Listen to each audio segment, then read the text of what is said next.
अगर आप भी रिंकल से परेशान हैं तो ये वीडियो ख़ास आपके लिए है। बिस्मिल्लाहिर्रहमानिर्रहीम। अस्सलाम वालेकुम। मैं हूं डॉक्टर निगार और आप देख रहे हैं मेरा YouTube channel cure at home. इंसान अपनी ज़िंदगी एक लाइफ साइकिल के अकॉर्डिंग चलाता है, जैसे कि बच्चे की पैदाइश होती है, फिर उसकी ग्रोथ स्टार्ट होती है, देन वो अपनी टीन एज में जाता है, टीन एज के बाद एडल्टहुड में आता है, एडल्टहुड के बाद वो अपने बुढ़ापे की तरफ जाता रहता है और उसकी उम्र ढलती रहती है। और इसके असरात, इस लाइफ साइकिल के असरात इंसान के ऊपर ख़ुद भी नज़र आते हैं ज़ाहिरी तौर पे। जैसे जैसे हमारी उम्र बढ़ती है, हमारे जिस्म, हमारी हड्डियाँ और हमारी प्रॉपर ग्रोथ है वो उसके अकॉर्डिंग, उसके साथ साथ चलती है। जवानी में होते हैं तो तरोताज़ा ज़्यादा अच्छे दिखाई देते हैं, थोड़ा सा एडल्टहुड में आते हैं तो हल्का हल्का नज़र आता है कि अब ये इंसान अपने एडल्टहुड में आ गया है, अब इसको ज़रा कुछ प्रॉब्लम्स आ चुकी हैं, ये ज़्यादा मेच्योरिटी की तरफ आ चुका है। फिर जब बुढ़ापे की तरफ आता है तो उसके ज़्यादा असरात नज़र आते हैं। तो जो असरात नज़र आ रहे होते हैं वो एक जिस्म पर तो नज़र आ ही रहे होते हैं, लेकिन उसके साथ साथ हमारी हड्डियों के भी होते हैं। जिस तरह हड्डियाँ कमज़ोर हो जाती हैं बढ़ती उम्र के साथ साथ, हमारे मसल्स वीक हो जाते हैं। लेकिन जो इसका सबसे बड़ा असर इंसान के ऊपर पड़ता है वो हमारे चेहरे पे होता है। उम्र ढलती रहती है तो जो चेहरा है उसकी तरोताज़गी वो वैसी नहीं रहती जो जवानी में रहती है। और हमारा चेहरा एक ऐसी चीज़ है जिसके ऊपर जो चीज़ें हैं वो सबसे पहले असरअंदाज होती हैं। अगर कोई परेशान है तो परेशानी चेहरे पर आया हो जाती है, खुश है तो खुशी आया हो जाती है, और अगर किसी को कोई तकलीफ़ है, कोई वो जो छुपा रहा है या उसको कोई फ़िज़िकल पेन है, तो उसका भी इज़हार वो अपने चेहरे से, चेहरे के तासुरात से करता है। और जो बढ़ती हुई उम्र है उसका भी हम लोग अंदाज़ा किसी के चेहरे से लगा सकते हैं। वो कैसे लगा सकते हैं? सबसे जो बढ़ती हुई उम्र की एक रीज़न है वो चेहरे पर क्या आती है कि हमारे फेस पे रिंकल्स होना स्टार्ट हो जाते हैं, हमारे फाइन लाइंस क्रिएट होना स्टार्ट हो जाती हैं। कौन नहीं चाहता कि उसकी जो स्किन है वो यूथफुल नज़र आए, ग्लोई और फ्रेश नज़र आए। और मेरा ख़्याल है कि हमारे जो सोसाइटी में हम रहते हैं और जो ख़वातीन हैं मोस्टली वो चाहती हैं कि वो हमेशा से जवान दिखती नज़र आएँ, क्योंकि एक जो चार्म होता है फेस का वो एक कह लेंगे यंग एज में बहुत अच्छा चार्म और ग्लो अप रहता है। वो चाहती हैं कि इनको ये मेंटेन रहे, वो स्किन, और उम्र के साथ साथ वो जो ढलनापन स्टार्ट हो जाता है वो मत हो। इसके लिए ये कॉमन मसला है, इसके लिए सब परेशान भी रहती हैं कि ये एंटी एजिंग प्रॉब्लम्स किस तरह से सॉल्व की जा सकती हैं। आज हम बात करेंगे रिंकल्स पर। जब जैसे जैसे उम्र बढ़ती है तो रिंकल्स आखिर फेस पर आते क्यों हैं? किस चीज़ की कमी की वजह से या किसी चीज़ की ज़्यादती की वजह से ये होता है? ये क्यों होता है? या ये एक कुदरती अमल है जो कि होना ही है, जो कि अल्लाह ने बना दिया है? क्या इसके पीछे ये राज है? तो आज हम इस पर बात करेंगे और फिर मैं आपको इसको ट्रीट करने की एक रेमेडी भी बताऊंगी। हमारी बॉडी के अंदर होता है कोलेजन, जो कि मैंने इस पर पहले भी बहुत ज़्यादा वीडियोस में बात की है कि अगर कोई हमारी स्किन पर कोई क्रैक आ जाता है, कोई कट लग जाता है, कोई भी ज़ख़म हो जाता है, अगर उसको भरने के लिए हमें जिस चीज़ की रिक्वायरमेंट होती है वो होता है कोलेजन। हमारी स्किन की हीलिंग का एक्चुअली जो पर्पस होता है वो सारा कंट्रोल कर रहा होता है कोलेजन। तो कोलेजन ही हमें हेल्पफुल है रिंकल्स को ट्रीट करने के लिए। जैसे जैसे हमारी एज बढ़ती जाती है हमें पता है कि हमें डिफरेंट डेफिशिएंसीज हो जाती हैं कुछ विटामिन्स की। इस तरह से हमें उसको ट्रीट करने के लिए कोई ना कोई मेडिकेशन करनी पड़ती है।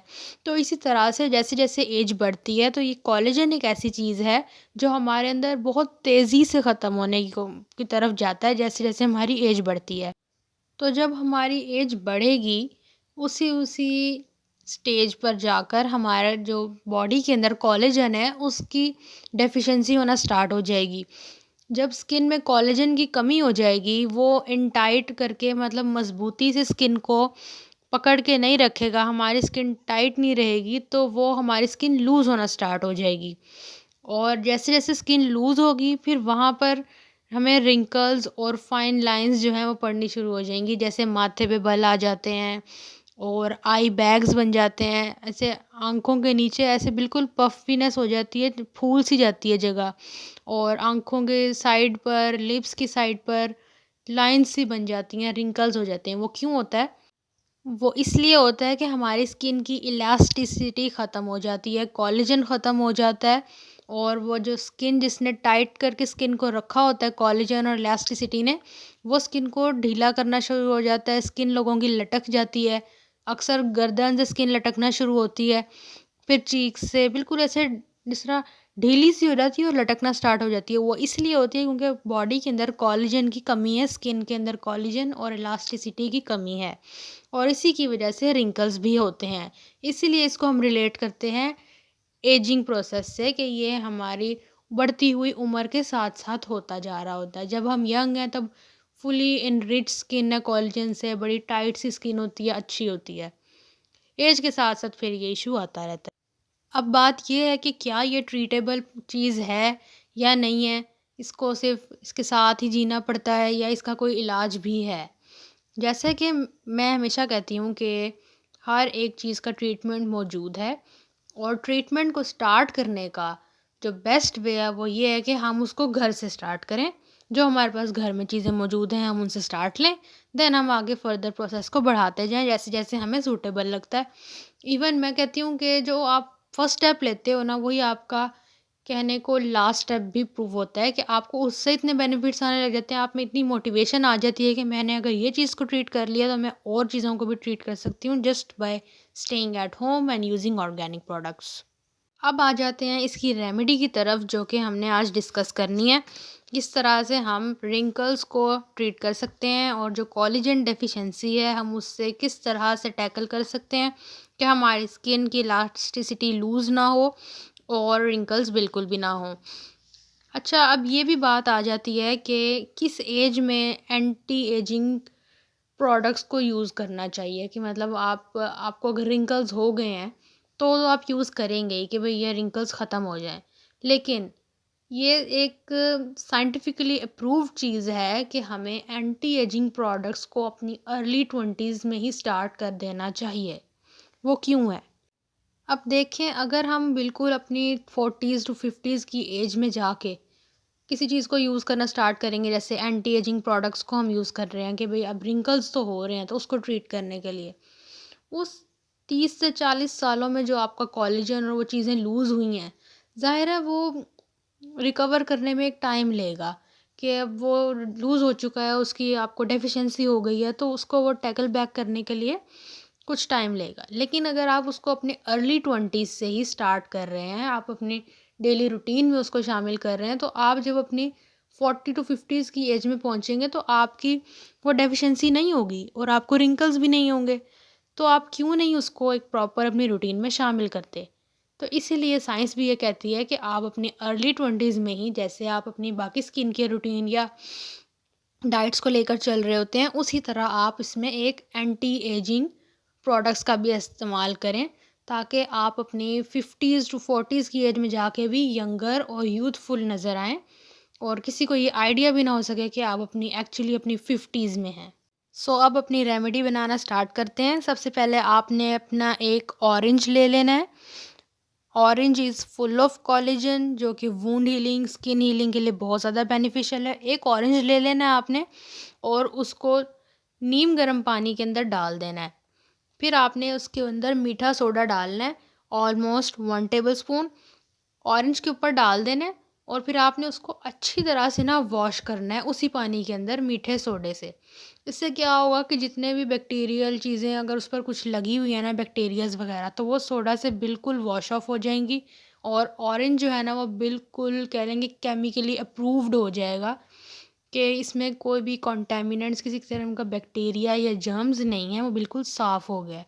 फिर आपने क्या करना है कि ऑरेंज को अपने उस पानी से निकाल लेना है साफ़ करके और आपने उसको ग्रेट कर लेना है इतना कि उसका जो छिलका है उसका पील है वो ग्रेट हो और ग्रेटर की वो साइड यूज़ करनी है जो बिल्कुल बारीक बारीक ग्रेट करे।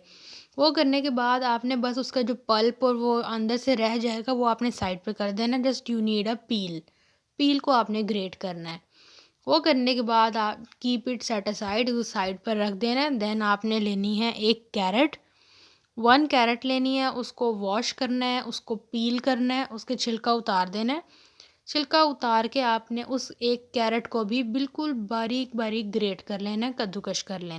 कैरेट इट्सेल्फ बहुत बेनिफिशियल है हमारी स्किन के लिए। इसके अंदर ऐसी चीज़ें विटामिन ए और इसके अंदर एंटीऑक्सीडेंट्स भी मौजूद होते हैं जो कि हमारी स्किन के एपिथेलियल सेल्स जो हैं उनको, अगर वो डैमेज हुए हुए हैं तो उनको ट्रीट करता है, और अगर उनकी कमी है तो उनको भी फाइट बैक करने के लिए मज़ीद उनकी ग्रोथ करवाता है। Carrot is very beneficial for our skin, बहुत स्किन को ग्लोई करती है, और स्किन अगर डैमेज है तो उसको भी रिपेयर करने में हेल्पफुल है। फिर ऑरेंज और कैरेट को ग्रेट करने के बाद आपने लेने हैं, हमारे घर में सबके पास मौजूद होता है तेज़ पत्ता। तेज़ पत्ता के आपने ले लेने हैं 4 बड़े पत्ते। उनको आपने तोड़ तोड़ के इन सब कैरेट और ऑरेंज के अंदर डाल देना है। फिर आपने इसके अंदर लेना है 50 ml olive oil and 2 tablespoon of coconut oil, ये इसके अंदर ऐड कर देना है। उसके बाद आपने एक डबल बॉयलर बनाना है, जिस तरह से हम अक्सर बनाते हैं अपनी बेकिंग प्रोसेस के लिए। आपने एक पैन लेना है, उसके अंदर पानी डालना है, और उसके ऊपर एक छोटा सा कोई कप है जिसके अंदर आपने ये सारी चीज़ें डाली हैं ना, orange, carrot, coconut oil, olive oil and तेज़ पत्ता। जब चीज़ें आपने इसके अंदर डाली हैं, आपने उस बड़े पैन के अंदर, पानी वाले के अंदर, वो छोटा कप रख देना है जिसके अंदर आपने ये सारी चीज़ें डाली हैं। बट आपने इसमें एक और चीज़ करनी है, जिस पैन में आप ये पानी डाल के रखेंगे ना, आपने उसके अंदर एक टॉवल जो होता है ना वो बिछा देना है। फिर उसके ऊपर पानी डालना है, और उसके ऊपर, टॉवल के ऊपर आपने वो कप रखना है जिसके अंदर ये सारी चीज़ें डाली होंगी, ऑरेंज एंड बाकी सारे इंग्रेडिएंट। इस डबल बॉयलर पे आपने इसको 5 टू 10 मिनट्स के लिए मीडियम फ्लेम पर आपने हल्का हल्का इसको मिक्स करते रहना है, 5 टू 10 मिनट्स। वो करने के बाद आपने इसका स्टोव ऑफ कर देना है। इसको आपने रख देना है रूम टेम्परेचर पे, कि इसका जो बिल्कुल ये गर्म है बहुत ज़्यादा, उसको वो हल्का सा ये ना इतना हो जाए कि आप अपनी स्किन पर अप्लाई कर सकें। ये करने के बाद आपने स्ट्रेनर लेना है और इस सारे को स्ट्रेन कर लेना है, और इस ऑयल को सेपरेट कर लेना है, और जो बाकी लेफ़्ट ओवर होगा आप उसको बेशक बिन में फेंक। ये आपका रिंकल ट्रीटमेंट ऑयल तैयार हो गया है। आप इसको अपने मॉर्निंग और नाइट स्किन केयर रूटीन में शामिल करें। जेंटली मसाज करना है अपने फेस पर, अपने हैंड्स पर आप इसको कर लें, इवन अपने फुट पर भी कर लें। अगर आपकी जो हील्स क्रैक्ड है ना, एड़ियाँ फटी हुई हैं, ये उसको भी ट्रीट करेगा। बहुत अच्छा है ये, इसके अंदर कोई केमिकल्स नहीं ऐड, और आपके इसके कोई साइड इफ़ेक्ट्स नहीं होंगे। आप इसको अपने आइज़ के अंडर आइज़ पे अप्लाई करें, जहाँ जहाँ पे आपको रिंकल्स हैं या रिंकल्स नहीं भी हैं, इसको आप लाजमी यूज़ करें, और किसी भी जार में आप इसको स्टोर करके रख सकते हैं। मोर देन 1 मंथ आपका ये ऑयल जो है वो चलेगा। और क्योंकि ऑरेंजेस अभी अवेलेबल हैं तो आप इसको बना कर भी रख सकते हैं, बना के रख लें। और सर्दियाँ हैं अगर, तो ये आप इसको लॉन्ग टाइम के लिए भी यूज़ कर सकते हैं। इसको स्टोर करके रख लें जार के अंदर। आप फ्रिज में भी रखने की ज़रूरत नहीं है, आप इसको रूम टेम्परेचर पे रखें, और ये बहुत ज़्यादा बेनिफिशियल इसके रिज़ल्ट्स आपको मिलेंगे। सो ये थी आज की रेमेडी। इन 4-5 चीज़ों को यूज़ करके अपनी स्किन को यूथफुल बनाएं, यंग नज़र आएगी स्किन आपकी। और अर्ली 20s में हैं तो इसको फिर भी लाजमी यूज़ करें, क्योंकि आपके जो 50-40s की एज होगी उसमें आपको रिंकल्स से बचे रहने में ये मदद देगा। और अगर आपको किसी के मतलब कोई भी क्वेश्चन है तो आप ज़रूर कमेंट बॉक्स में कीजिएगा, और किसी और भी चीज़ की क्यूरी है तो मैं उसको भी आंसर करने की पूरी कोशिश। सो तब तक के लिए मुझे दें इजाज़त। अपना ख्याल रखिएगा, और इस चैनल का भी वीडियो पसंद आई हो तो उसको लाइक कीजिएगा, चैनल को सब्सक्राइब करके बेल आइकन को प्रेस कर दें। Till then take care of yourself, stay safe and healthy. अल्लाह हाफ़िज़।